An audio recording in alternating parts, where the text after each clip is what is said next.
everyone, welcome back. We're here from the National Indian Students Union again today. My name is Sanam, Arora, president of the NISU here.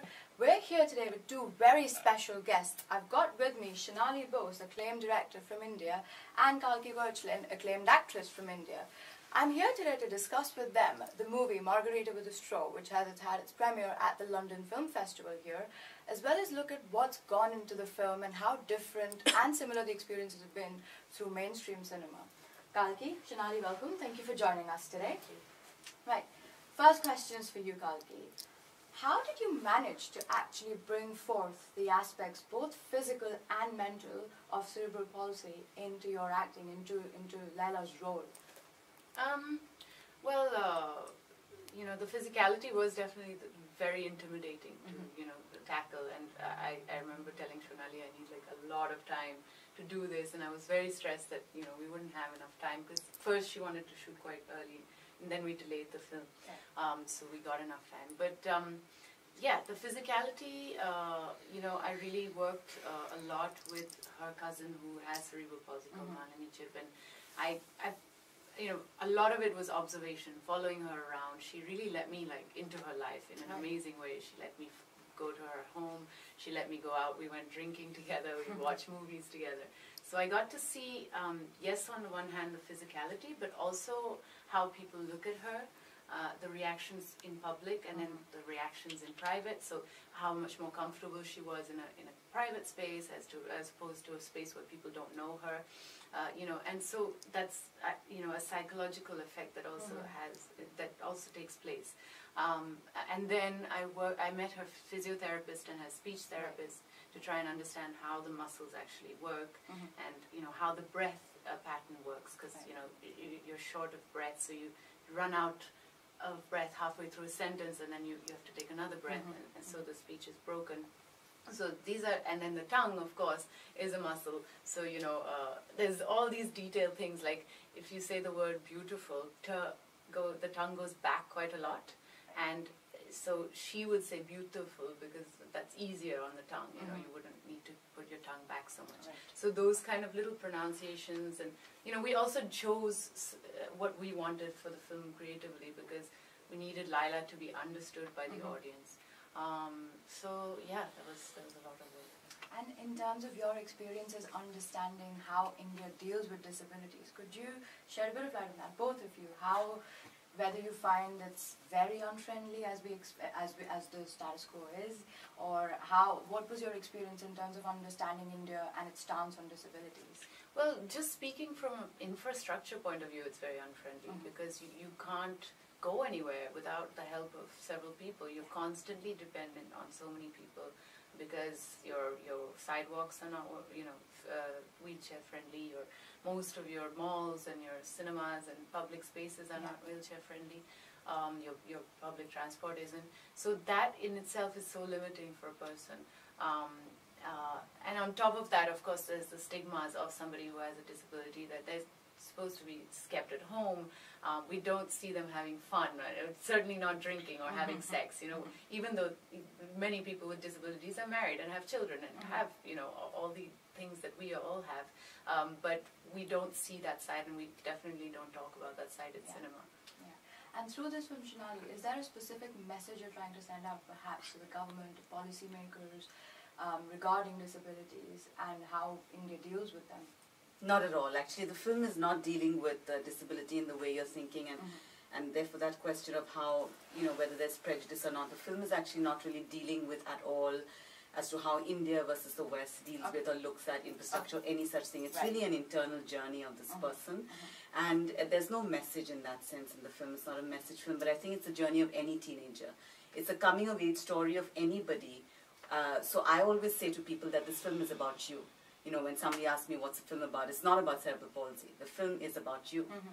You know, do you love yourself? Do you accept yourself? Because that's a question that any and everybody faces. So it's a much more profound thing, because it's a very obvious, superficial thing if one just dealt with the issue of disability. So it's not an issue film that deals with that or the problems of that. That's inherent to the character, to the person. That's part of her journey. So anything she'll encounter, that's just part of it, but we've not put the spotlight on that. In fact, I think what's great about the film is 5-10 minutes into it, you forget actually the person is disabled, and that's the biggest empowering thing. That maybe that's a message then, because you learn to just watch Laila and observe Laila and empathize with Laila rather than pitying her. So you really relate to her just as you would to anybody else. And then one hopes that then in real life, when you meet somebody in a wheelchair, you won't be that intimidated, which it perhaps is intimidating socially to know how would you talk to that person and how would you relate with them. Yeah. And in terms of the actual storytelling style that you've adopted, it's very different and it's unconventional in the sense of it's not your standard mainstream storytelling style. The silence has been used in a very, very effective, very, very subtle way. You've got extreme sort of close-ups.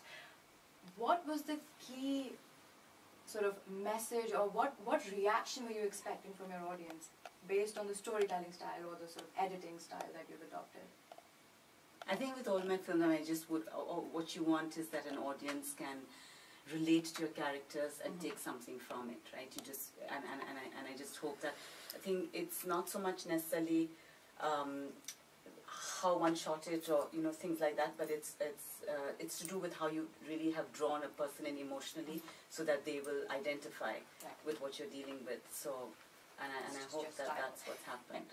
Fair enough. And Kalki, yourself, the films that you choose, sort of, I'm a big fan of That Girl in Yellow Boots, and I'm a big fan of Margarita with a Straw now. So, what makes you choose a film? What clicks when you're looking at a script, or what is it that drives you to choose a particular film over another?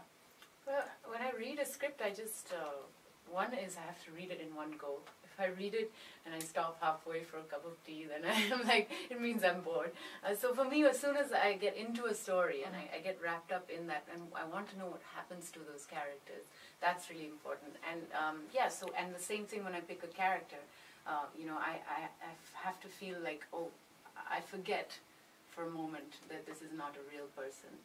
I forget.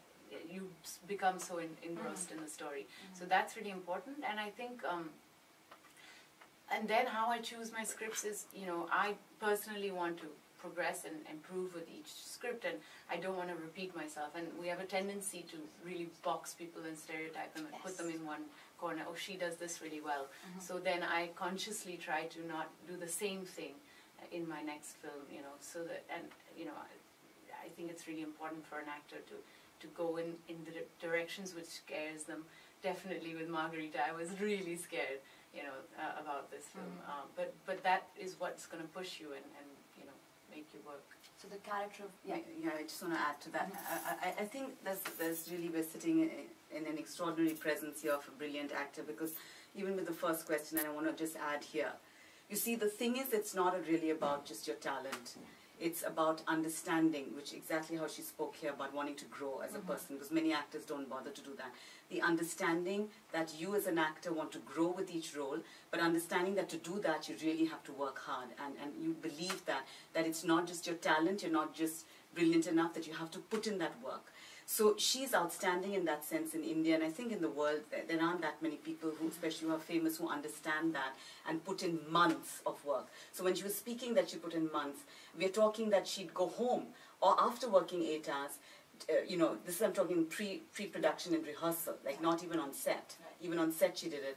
Stay in the wheelchair, do her daily activities staying in the wheelchair, so that her body will have a physical memory, a sense memory of what she has to go through. So this is enormous work that somebody's not even requiring you to do, that Kalki believes in and did, to really produce such a luminous, such an outstanding performance that it's really tragic that this girl cannot get an Oscar, because we will not be able to be an American film competing in all categories, because anybody who'll see it, even any American who's seen it in Toronto, has come out saying she needs to get an Oscar for this film. It is absolutely up there with any Oscar-worthy actor. And that is coming from her, what she said, because she wants to grow, and to grow she works. And I think that's something very important and special. Absolutely. That's very sweet. And when you put in so much hard work, and Laila becomes a part of you, I suppose, by the end of the day. So what's that one thing that has struck you the most about Laila and that you completely resonate with? So Kalki and Laila, what's that one thing that ties them together? Oh, wow. I guess the aspect of loving yourself, I think, because that is something that all of us face at every point in our life. And especially in my industry where there's so much attention on beauty and looking a certain way, I think, you kind of become extremely self-conscious with people staring at you and judging you, and especially with social media now, you get everything on social media, everybody's opinions out there. Yeah. So I think it's really important to know who you are and to find out what is important to you, and that there's a long life ahead, that life isn't about just the next 4 or 5 years that are, because we tend to think so short term in our lives that we forget that we need to be beautiful when we're 65, and your breasts are sagging down to your knees.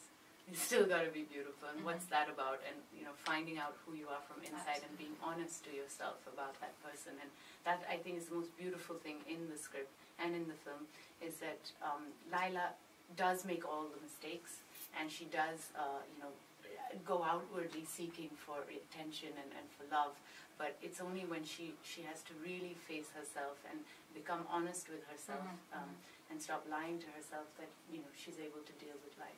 Absolutely. And just on that note, the youth out there, I think one of the biggest things we're struggling with today, or have struggled with sort of conventionally, is you're not allowed to love yourself. You're not allowed to be yourself. You're not allowed to be disabled if you're disabled. You're not allowed to be bisexual if you're bisexual. You're not, and you have to sort of get into the gender roles. And I think those issues are very beautifully tackled in this film. So what would be the one message you would give sort of to the youth of today about about just loving themselves, and any one specific message you want to send out to them? Both of you. That's for both of you. Well, I definitely, you said it yourself, I think to be oneself is really the important thing, because I think the social pressure is so enormous, particularly on this generation of, filling some footsteps of either the previous generation or of doing this or doing that, and you're always being watched, now, whether you're famous or not. And I think it's really important to put all that aside, because one of the things the films deal with is that you think external affirmation is important, right? And that's what's not important actually as you go through life, because that doesn't see you through. So it's really about empowering yourself from within and loving yourself. And if you don't love that, you're going to actually end up, I feel, quite lost in this journey of life. So I would say to the youth that love yourself and be yourself. Thank you so much. Thank you very much for that. And Kalki? I guess for me the message is of normalcy. What is normalcy? I've realized there's no one is normal. We all, the most beautifully happy looking couple will have all their inside problems when you look at it closely. So there is no standard idea of normal, and that's what this film talks about in very strongly, that you don't need to go by society's idea of normal to live a good life and a happy life. So be yourself, love yourself, and feel empowered is the message for today. Thank you very much, and thank you very much both of you. It's been an absolute pleasure speaking to you. Lovely speaking with you. Thank you so much.